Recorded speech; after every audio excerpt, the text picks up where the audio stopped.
का बेटा हो और दूसरी तरफ खेत में हल चलाने वाले मजदूर किसान का बेटा हो। हिंदुस्तान का संविधान की नजर में दोनों इक्वल है, दोनों बराबर है, दोनों में से कोई एक अगर अपने बाप की तरक्की को देखते हुए किसी गरीब मजदूर किसान को दबाना चाहेगा तो भारत का संविधान इस बात की बिल्कुल इजाजत नहीं देगा। इसलिए कि भारत के संविधान की नजर में न कोई अदना है, न कोई आला है, न कोई ऊंचा है, न कोई नीचा है, सबके सब बराबर है। अब मैं कहना चाहता हूँ कि वो डॉक्टर भीमराव अम्बेडकर जो खुद दलित परिवार से ताल्लुक रखता था, जब भी वो ब्राह्मण के सामने से गुजरता था तो सैल्यूट मार कर गुजरा करता था। वो डॉक्टर भीमराव अम्बेडकर जब राजपूतों के सामने से गुजरता था तो उन्हें सैल्यूट मार कर गुजरा करता था। लेकिन जब भारत के संविधान की बात कर रहा है तो वो बराबरी की बात कर रहा है। आखिर ये बराबरी वाली कॉन्सेप्ट उसके दिमाग में आई कहां से? मेरा मानना है कि जरूर डॉक्टर भीमराव अम्बेडकर ने भारत का संविधान लिखने से पहले मदीने में आराम फरमाने वाले मुस्तफा के कैरेक्टर पर नजर डाली होगी। इसलिए कि वो जो बराबरी की बातें भारत का संविधान लिखने में कर रहा है वही बराबरी की बातें मेरे मुस्तफा के कानून में। नारे तकबीर, नारे रिसालत, नारे रिसालत, मुफ्ती जाहिर साहब किबला, नारे तकबीर, नारे माशाअल्लाह। उस्ताद उलमा मुफक्किर इस्लाम अशरफ मसलक आला हज़रत हज़रत अल्लामा मुफ्ती ज़ाहिर हुसैन इस्माइल साहब क़िबला तशरीफ ला चुके हैं। आप इनके चेहरे की ज़ियारत करें, इसलिए कि मैं नहीं कहता, मुस्तफ़ा फरमाते हैं कि उलमा की ज़ियारत करना गोया कि नबी की ज़ियारत करना है। आप देखते रहें, ज़ियारत करते रहें और सवाबों में इजाफा करते रहें। मोहतरम सामने किराम, मैं अपनी बात खत्म करूंगा बहुत ही जल्द। आप मेरी बात को बागौर समाप्त करें। वो डॉक्टर भीमराव अम्बेडकर जो भारत का संविधान लिखने बैठता है तो आर्टिकल 14 में लिखता है the state shall not deny to any person equality before the law और the protection of the law within the territory of India. मतलब कि भारत के अंदर जितने लोग हैं, जितने धर्म के लोग हैं, सब के सब बराबर है। इसमें से कोई अदना, कोई आला नहीं, कोई ऊंचा, कोई नीचा नहीं। और कसम खुदा की मेरा मानना है ये जो बराबरी वाली कॉन्सेप्ट उसके जहन में आई है ये कहीं और से नहीं बल्कि भारत का संविधान लिखने से पहले जरूर डॉक्टर भीमराव अम्बेडकर ने मेरे मुस्तफा के हालात जिंदगी पे नजर डाली होगी। इसलिए कि वो जो बराबरी की बातें भारत का संविधान लिखने पर कर रहा है वो बराबरी का कॉन्सेप्ट मेरे मुस्तफा के कानून में आज से तकरीबन 1450 साल पहले ही दर्शाया गया है कि आ गया है लड़ाई में अगर वक्त नमाज किबला रू हो गए जमी पोस हुई कौमे हिजाज एक ही सफ में खड़े हो गए महमूद अयाज। न कोई बंदा रहा, न कोई बंदा रहा,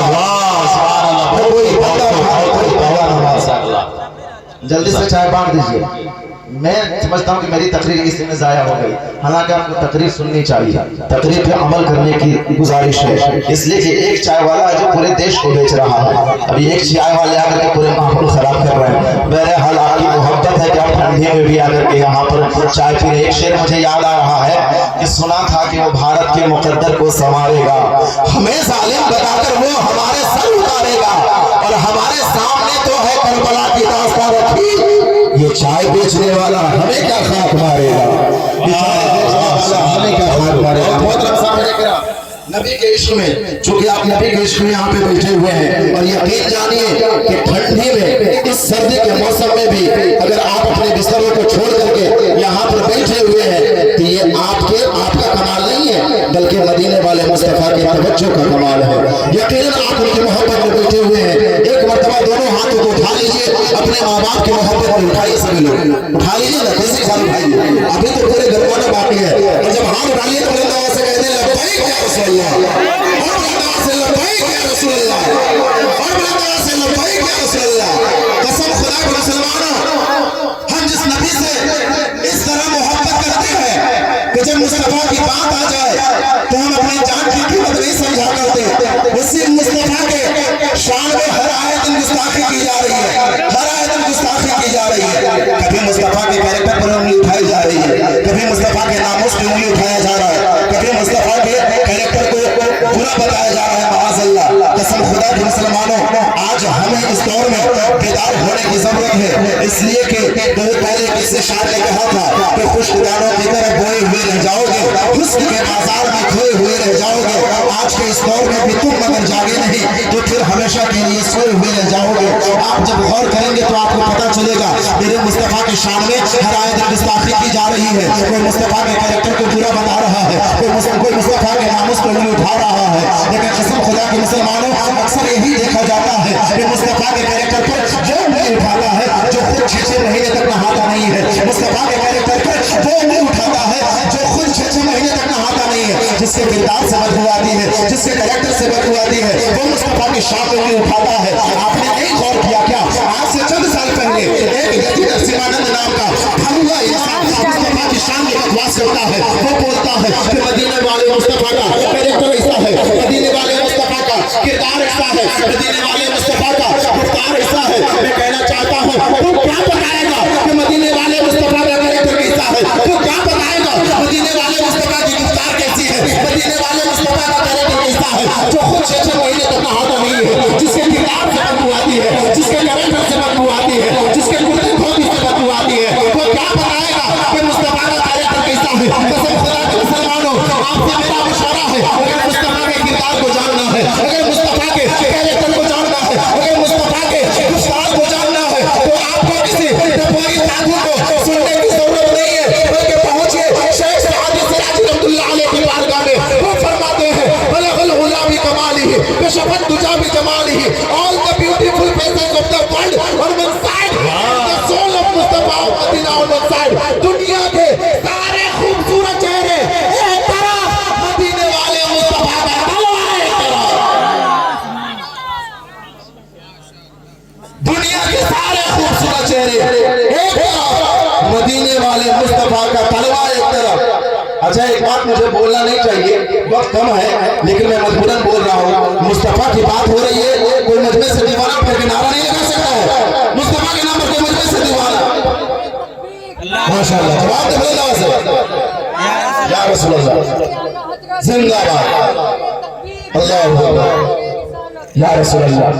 आप बड़े खुशनसीब हैं, बहुत खुशनसीब हैं। आप ये न सोचें कि हम बेवकूफ बन रहे हैं यहाँ पर बैठ करके, बिल्कुल बेवकूफ नहीं बन रहे। आप खुशनसीब हैं कि नबी के इश्क यहाँ पर आए हुए हैं। और ये मैं नहीं कहता, कसम खुदा के मुसलमानों, मुस्तफा की बारगाह में चंद साहबी बैठे हुए हैं। मुस्तफा इरशाद फरमाते हैं, ऐ मेरे प्यारे सहाबा, मुझे बताओ कि सबसे तहज्जुद खेज ईमान किसका है? सहाबे किराम अर्ज करते हैं, या रसूल अल्लाह, सबसे तहज्जुद खेज ईमान फरिश्तों का है। मुस्तफा फरमाते हैं कि फरिश्तों का ईमान सबसे तहज्जुद खेज क्यों कर होगा?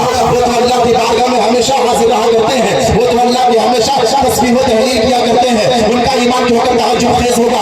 सहाबे किराम अर्ज करते हैं, या रसूल अल्लाह, फिर तो नबियों का ईमान सबसे ज्यादा तहज्जुद खेज है। मेरे मुस्तफा इरशाद फरमाते हैं, नबियों का ईमान क्यों कर तहज्जुद खेज होगा? उन पर तो अल्लाह की तरफ से वही आती है, उनका ईमान क्यों कर तहज्जुद खेज होगा? तुम किसी और का नाम लो। सहाबे किराम अर्ज करते हैं, या रसूल अल्लाह, वो मुस्कुराते हुए कहते हैं, फिर तो हम सहाबे किराम का सबसे ज्यादा तहज्जुद खेज ईमान है। मेरे मुस्तफा मुस्कुराते हुए इरशाद फरमाते हैं, ऐ मेरे प्यारे सहाबा, तुम्हारा ईमान क्यों कर तहज्जुद खेज होगा? तूने मुझे चांद को टुकड़े करते हुए देखा, कोई ईमान ले आया। तूने मुझे सूरज को पलटाते देखा, कोई ईमान ले आया। तुम लोगों ने मुझे सूरज को पलटाते देखा, इसलिए ईमान ले आया। तुम लोगों ने मुझे दरख्त को अपने पास बुलाते देखा, इसलिए ईमान ले आया। फिर तुम्हारा ईमान क्यों कर तहज्जुद खेज होगा? वो सहाबे का आवाज करते हैं, क्या रसूल अल्लाह, फिर आप ही बताएं ना कि सबसे ज्यादा ईमान किसका तहज्जुद खेज होगा?